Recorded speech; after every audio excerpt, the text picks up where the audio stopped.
Thanks for welcoming us back, and I'm going to stop talking and let Rebel go. Oh, I'm good. I'm contained myself. I have containing? roommates, and it's 9 a.m. here. Yeah, Oh. It's unfortunate. I will scream into a pillow as soon as I'm off broadcast, but for now, I have to contain my excitement that my favorite jungler in the entire world, eventual world champion and MVP Drakthar, is back into the lineup. The fan club is absolutely electrifying.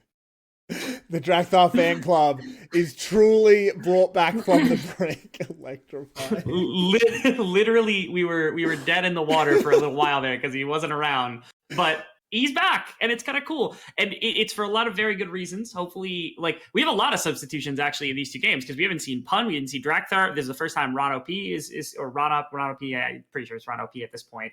And then the other side, like, I was praising AS because I was like, wow, they were a team that's bold enough to actually be like, hey, we're going to play our rookies. We're going to let them develop a little bit. We're going to see how they like kind of transform over the course of the split. And then they said, nah, nuts to that. Let's start all three of the people that have already had stage experience, or two of the people that have had stage experience before, and 2T and Easy Love. Yeah, I agree. Look, I really respected ASE for coming in and going, no, we're staying with the team that won VCSB, right? We're going to develop that team. I really respected that, even though they did have 2T and Easy Love on the bench. I am disappointed to see that they're going away from that. We'll have to see if it's just a one-game thing or one series thing. On the other side, I think the pun Drakthar substitution, as much as I don't want to rain on the parade of the Drakthar fan club, I do think this is just a bit of a, you're against what is pretty clearly the worst team in the league. Give them a run. And I think if you sub out one of the Koreans, you sub out both. Yes. Now, I will say this. When it comes to attempting to replicate what Cerberus was able to do back in winter when they actually ended up winning the split, I think the substitution, obviously, for Poss and for Leash does make a difference to the team, but it changes that style dramatically. If you want to go back to what you were using, Drakthar is a far better fit for that system. He fits the ego model a lot better than most junglers inside of the VCS when it comes to his aggression and some of his playmaking potential. That's not to say that he's not able to make mistakes or anything like that. Like, he's clearly going to have problems, but he definitely, this is much more akin to what we saw when they won the winter split. And so I'm really excited to see what this roster actually looks like at full power, because this little iteration to me is just a slightly varied version of that same roster. That was the first time that Cerberus had ever won something. So I think it's pretty cool. This feels so bad from Hyo.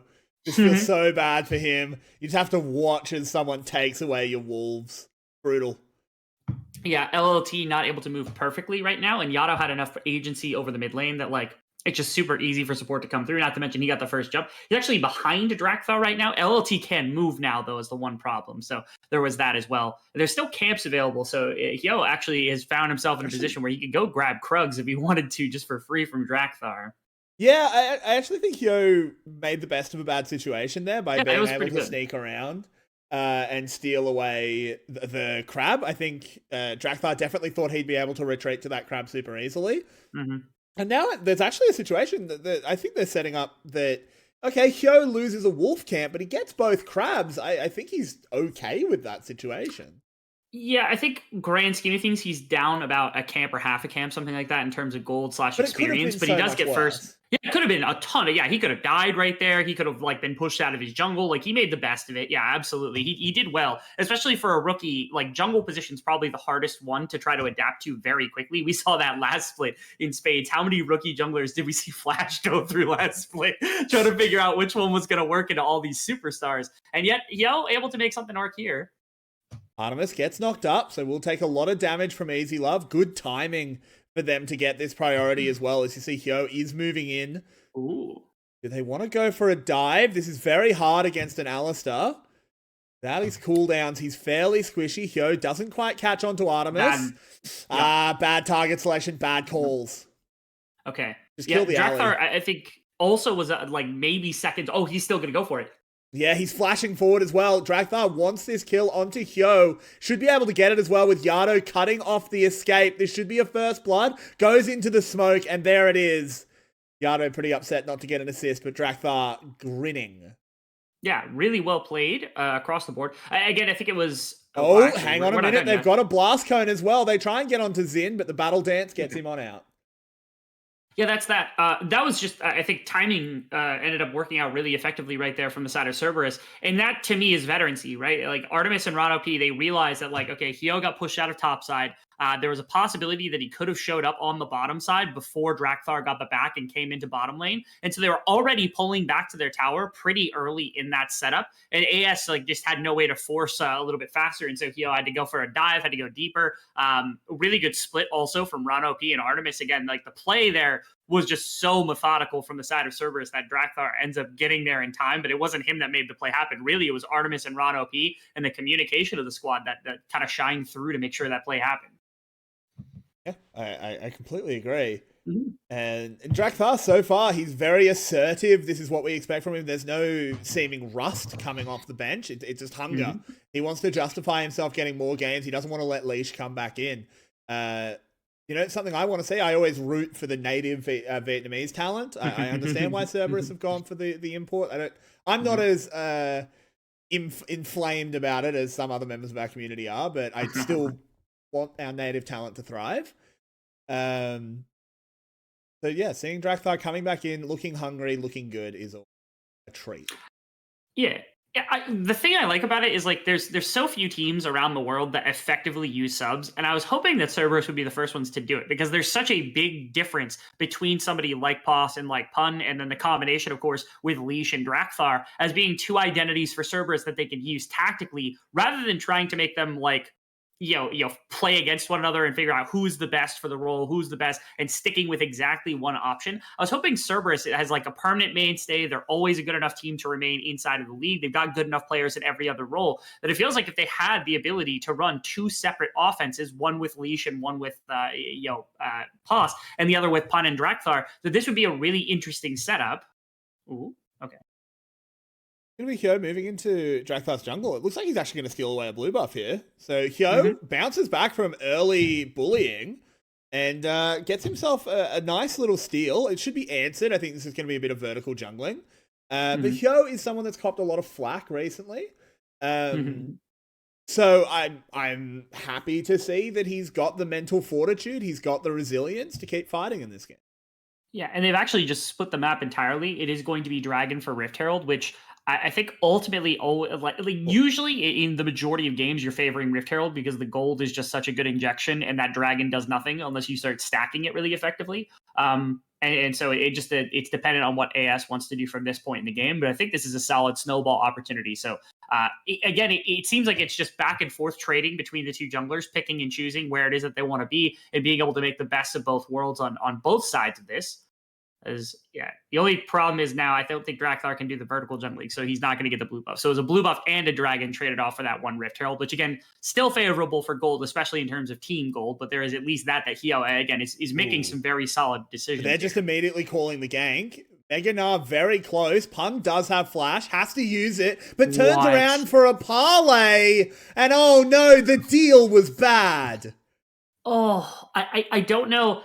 My imagination has to go to the fact that he thought maybe he had channeled it and then flashed. And what happened was he flashed out of range of the Q slightly and had to step back to it. Because if he had been within range, like take a look at this. If he has Q ready, yeah, right there. Yeah, he had to turn around. So instead of flash and then Q animation at the end of the flash to keep running, he had to turn to Q, and he must have just like not canceled it with any sort of movement or set any sort of input click, which is just such a tragedy. But yeah, it's not as boneheaded as I thought it was. It does live up to expectation. It was a misplay, don't get me wrong, but like it wasn't like he just blatantly was like, oh, I'm going to turn around and press Q, I don't think. Yeah, I think you're right. I think he did input the Q first, but it's a costly mistake. Because now he loses his flash, gives a Viego a kill. It's a really, really not what you want out of your gangplank. Not in the slightest, yeah. Our gangplanks have not been the highest of quality, and I know it's a pretty fresh pick here for the VCS, so I'm hoping we pick it up slowly. I'm curious. I would go so far as to say one of Vietnam's biggest weaknesses when you're looking at MSI, when you're looking at Worlds, is that we're terrible at gangplank. He has been a staple of pro play for quite a long time now, and we are terrible at it. Yes, like I said, I think prior to this split specifically, I think we had like 9 total games of it in the last 2 years or something like that. And 5 of them were coded because Coded had played it previously. And I think he was like 2-3 or 3-2 on it. So it's not like he was like a world breaker on the Gangplank or anything like that. So I'm hoping the pick gets more practice, gets more play, and that teams slowly be able to pick it up because we've gotten good enough top laners to make it happen, right? Kiaya is probably going to be a beast eventually on the Gangplank. Same with Hazmet. I think Hazmet has enough carries in the back pocket to be able to make it work. And this is another set of players that, again, I think LLT was the first one to bring it out this split. So he was somebody I was excited about because I'm like, oh, finally a Gangplank player. Yeah, I really want to see more of it. I need to see more VCS teams respecting the strength of the Pirate. Rift Herald will be summoned up in the mid lane. Looks like all of the gold going to be given over to Drakthar as he is the one that summoned it, of course. I mean, Wukong, not terrible with gold, but I think they would have liked to spread it onto an actual laner. Yeah, they've got good places for it, right? Like, it's good on Gangplank, it's good on Arya, it's good on Jinx, no matter what. The Wukong isn't a bad option. It's just like, if you could have put it on somebody else. This is a disaster. Punt's dead. He ults the wave, he gets Nard into the wall. That could have been a solo kill, but Hyo comes in just to guarantee it. Yado arrives, he misses everything though. No more Spirit Rushes, he has to flash. Oh, it's ugly, Rebel. Yeah, it's not looking good at all. This is also once again off the back of like Pun going down earlier. Oh, 2T going on in. Okay, 2T hit the shuriken flip. He's now the best Akali in the VCS. And we go immediately down to the bot lane because the action never stops in the VCS as Artemis whips in that Super Mega Death Rocket, hits, but Drakthar's gone too deep and Easy Love farms him up. And in a flurry of action, ASE runs out to a 3k gold lead. How in the world, Cerberus, every single lane making costly mistakes, trying to cover for one another, trying to make aggressive plays, and none of it is sticking in the slightest. This is like such a far cry from the team that we expect Cerberus to be. This is even a far cry, I think, from what we had seen in week number 1 from Miss Squad in their 2-0 victory over Saigon. This is just not what we expected walking into a split like this. It's so weird to watch this team not have play. And AS is just catching every... What? No way he's been there the whole time, right? He has been there. You have got to... Oh my god. He was there the entire time. Crouching Tiger, hidden cow. And Artemis gets a kill off the back of Ron OP's Guerrilla Warfare. I love you, Ron OP. I love you so much. Our Alistar plays, they're not always the greatest. We always have problems with it, but man, there are some funny things that have happened with Alistars and really good ones. I don't know how in the world that they just, their object permanence just went out the window there for a minute because he was in that backside play for just minutes ago. They must have just been like, oh, he clearly backed, right? Oh, but now they find him. They get their revenge and they will farm up the cow. Now, that's actually a reset given over to Hyo. So Artemis is in a lot of trouble as he gets CC'd. Xin is low. They want to try and let Jinx get excited, but they can't quite do it yet. Is Hyo diving back? Oh, there's a shutdown going over. 2T arrives to the play. Yado's his target, but Artemis is still in this, gets excited again. Rebel, what the hell is going on? It's a little bit of kind of goonery coming out. Okay. Oh, there's an Ophelio assault coming out. That's a Gravitum. Can lock him up. I don't think he can keep on going because of the traps. Rebel, I swear to God, I want to let you talk. Artemis on single-digit health. Okay. Excellently played by Easy Love right there. The gun setup was immaculate. This was how we all kicked everything off, right? It was just a catch onto Ron OP, and he tries. Artemis is like running at Xin, trying to catch him as best as possible. I liked the flash at first, but then I'm like, oh, okay, but Rebel, we've got to go back to live as Wukong's gone down to the bot lane. They've killed the Ophelios. Rebel, it never stops. Yeah, we're back, baby. Let's go. Play-by-play meta never dies. The VCS, let's go. Yeah, I don't even know what else to say about it. It was just a lot of action around the bottom lane, which is, I think it's anticipation from Cerberus. This is how they played previously. And so it's nice to see them, again, returning to form at least a little bit to how they played before and making sure to get Artemis spiked onto some itemization. And also, I think they bought quite a bit more gold as well for Wukong, for Drakthar inside of a game like this, which is when he played. Did Pun just not ult that whole time? I think he had burnt it top lane, and it's like a 2-minute cooldown. Yeah, it's not up. Yeah, so this was the play onto the Ophelia. How is Xin still here? How are you still here? You were back with a Jinx rocket got fired. What? This is ARAM, baby. This is just 3-lane ARAM. You can only go back when you die. This is actually ARAMing at this but point. It looks like we've got another dive coming in as 1 break the tower first, break the tower Yeah, first, he gets on top of Easy Love. The traps are behind him. There's no way for this Aphelios to escape. Yardo picks himself up a kill. Oh, okay. So at first, things were looking dicey for Cerberus. They kind of lost in a bunch of positions all at once, but now they started shifting all their resource into bottom lane. They said, hey, wait a minute. We have literally the best ADC in the VCS. Why have we not been playing to him? And then they start doing it. They're going to lose mid tower for it, which isn't, again, a nice response coming out from AS. And they're still in a gold lead. They're still in a gold positive position, which is rather, good. They're making the best of a lot of the responses and things that Cerberus are actually throwing at them, which is really good from a young team. Yes, it super is. Can Yardo catch forward onto 2T, lands the Everfrost into the charm. There's Gangplank ult behind them as well. Hey. So Drakthar will get himself a kill. Hyo slowed down, tries to Heartbreak away. Can they land the last bit of damage? The Zap will do it. And Artemis moves up to 3-0-3. And slowly, it appears as though, again, Cerberus is working around Artemis. They're working around some of the skirmishes. They're collecting quite a bit. And they're working as much more of a big unit together now. When they got separated earlier and things were losing in every single lane, it was very painful. But now, yeah, everybody's back together.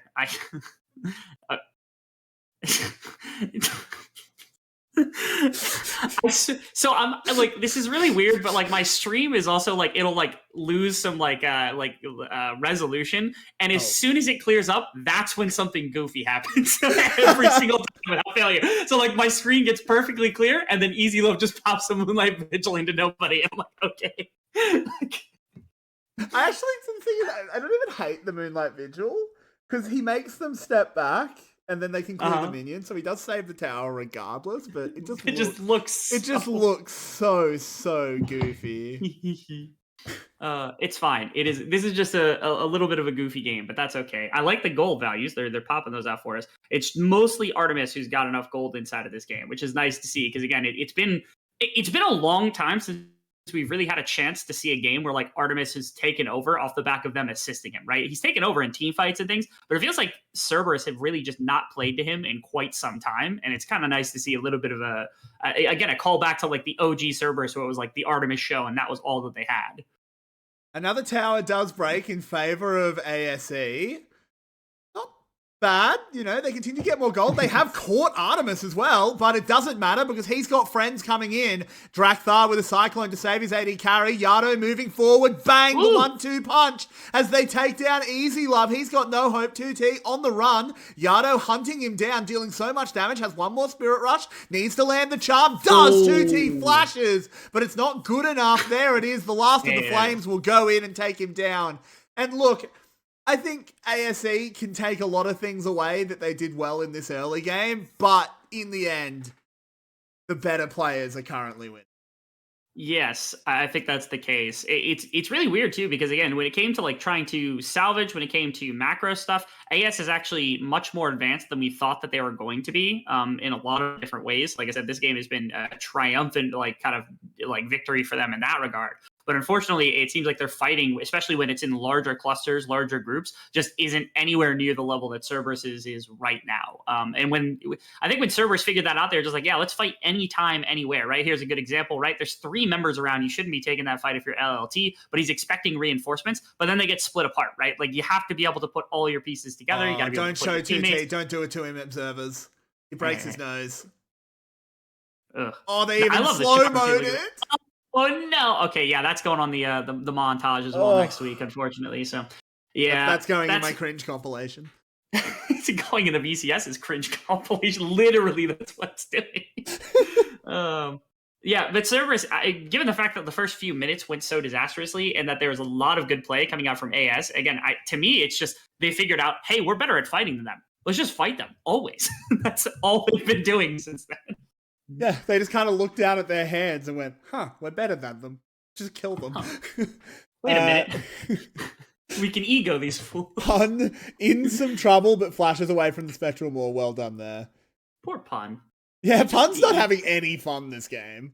The thing is like he was never a carry. So like the Gangplank is like, it's kind of like a weak side carry where like you leave it on its own and then like 15-20 minutes later you pull it out of the oven and it's like baked enough to start doing damage, right? This wasn't really his forte. He was the Mundo player. He was the Tom Catch top player. Like he's a guy that'll soak and take 0 econ and then be a tank or somebody that just soaks damage at the front of his team. And it was really good when they had that. So I'm surprised like they a catch onto Zin.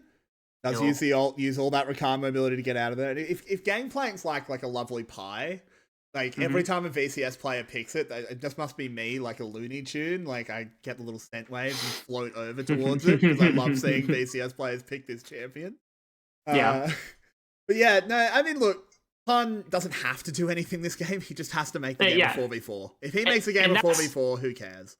And that's where Pun really, like, that's where he thrives, right? Like, when he's the Mundo and he just gets to do as he pleases, is Pun V9, like, that type of meta where he can just kind of sit in lane, be fine, and let his carries do their job when he needs to. That was where he was the best, right? Because he was a menace in his own right. He was enough of an attention grabber that, like, you weren't able to only focus Artemis or Yato. And there were times where it was like, they will kill Artemis and they'll kill Yato and they'll still lose the fight because Pun was still there on Mundo, absolutely destroying everybody with a health bar, which is what was incredible. So again, Gangplank's a little bit of a far cry from that type of strategy, but the idea is the same, where it's like, okay, you can leave him on his own and then eventually he becomes a little bit more of a threat as the game goes on.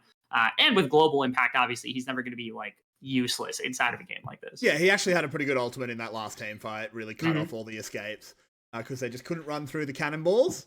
Yato as well is actually having a very good game. He's been super proactive on this Ahri, has been landing some absolutely massive Everfrosts and Charms, which is good to see. Obviously, last split was a very bad split for Yato, but the Ahri, it was a good champion for him, so I'm glad to see that continue. Yes, he's been doing great things. Also, it allows him to... Oh, actually, he's got some shenanigans. Lovely dash away. And LLT now is absolutely screwed. They're calling it a teleport. Oh no, 2T, you don't want to be there. Has the shuriken flip to get out though, so he's okay. But this will be another tower for Cerberus. And I think we know where this one's going.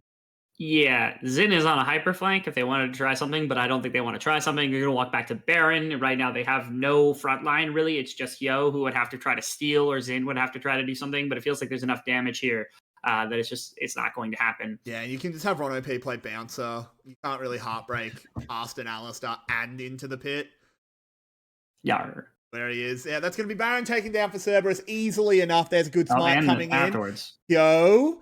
That's not where your base is, guys. You need to find a way out. On the other side, Gangplank ult and Wukong ult, but Pun, goodbye, just stops existing, but it doesn't matter because Drakthar picks it up. Pun, true devotee of the Drakthar cult, as he makes sure the master looks good. That whole play, like at the end of that, first off, AS, that was the first time I've seen them do something like super egregious. They just don't contest there, right? Like you have no front line, you have no real way in. Once they take the Baron, you're just scattered to the wind, and they kept poking into the pit, I think, to try to grasp at something, but it just doesn't work. But that last play, if we get a replay, I'll cover it. But like, it just doesn't matter because, again, I think, like you said, you put it best. We know where this one is going at this point in the game. I don't think AS has been able to find a single like semblance of a team fight. Looks like he got hit by a barrel. He really does. Yeah, absolutely. You'll get a chance to see that firsthand, which is cool because if you look at this, there's like everyone's trying to figure out the top, and then they're like, "Hey, 2 carries right there. Let's go get those guys." What happened to Pun? Oh, he took Moonlight Vigil, he took Duskwave, he took Shuriken Flip all in one. He just got blown up. He just ran in, just Mr. Presidented every single ability off of Drakthar. Just get down, sir. I don't even know that was intentional. He just got caught. Oh, no, not at all. Unfortunately, yeah. But again, sacrifice warranted. It get 2 more kills onto Drakthar, onto the Wukong. Oh, hello. Zin keeps trying these deep flanks. They got 3 members here. Yeah, and he's doing okay. Does get onto Artemis. I don't know what that rocket was meant to do. Big Gnar into the wall. 2T layering damage over it. Shut down onto the Jinx, but here comes Drakthar. Easy Love does his best, but he's got no hope. It's a 4-for-1. Man, yes, they do get Artemis. Yeah. This whole fight was played like perfectly by a number of members. Like the fact that Yato danced that fight so perfectly was incredible. He was where my eyes were locked. I wish we would get a replay. I kind of hope they don't end here so that they show us the replay of the fight so I can explain this to you. Okay, sick. So if we get the replay, I'll explain it. But yeah, this is just them cleaning up the game at this point. They have the Baron buff. They cracked bottom inhibitor. They can go get Mountain Drake, and they'll set up for third Drake or Mountain Soul eventually. And at that point, there's like no way to break this, right? Mountain Soul is basically going to make the collector buy from easy love useless. We also have Night Harvester, which again going to get completely negated by the fact that there's just no damage on this Akali anymore once the Mountain Soul is taken. The game is getting waltzed in. It's just about a question of how long it takes them before Cerberus takes this win. I do hope we get a replay because there was a lot going on there. But I also was gonna say. There we go. Okay, here's a replay. Okay, so watch Yato. This fight's a win. I'm gonna spoil that. Watch Yato here. So first off, dumps a bunch of damage in first, bounces out, goes back in for a reset, comes back, is able to get 2T. And this is my favorite part. Watch the Q. Positions right behind him, right out of Zonius. It's gorgeous. Like, Yato actually danced through this fight like a master. It was so cool. That was actually incredible by Yato. Right? It was actually really cool from Yato to see that happen. He's a master. It was banned from him so much last split for a reason. Like, he's really good at the champion. That was a great display of it, too. Yeah, that was really, really good by Yato. Can we talk about the fact that, Xin is just getting team gapped? He hasn't died. He's playing perfect, right? Okay, hold on a minute. Xin has been on the deepest flanks I've ever seen, and every time his team dies, then he's just like, and leaves. Xin, hang with your team. Die with the squad one time. Down with the crew, please. Just one getting time. Caught out, getting cycloned, getting killed momentarily, as he will just go gold, buy himself a little bit of time, flashing away, and then that's not the way you want to do Shuriken flip, man. It's 2T, baby! He's back! 2T Airlines crashing into buildings. Here we go. Yo jumping away with a heartbreak. 0-2T. That's the play. Goodness gracious. Poor guy. We bully him too much. If he stays in for game 2, it's almost certainly going to be a Galio game. That's what happened last time as well. So they're just going to wrap this up. But here they go. They are hitting on towards the towers. Both of them have been taken down. They're having a little bit of fun over towards the fountain. Do they want to go for some big fountain dives? Is the Gangplank ult? Ooh, I'm seeing lasers come out, Rebel. You know they're getting ready for it. But no, they think better of it. They preserve their KDAs. And they end the game. Xin will end with a perfect KDA. The best support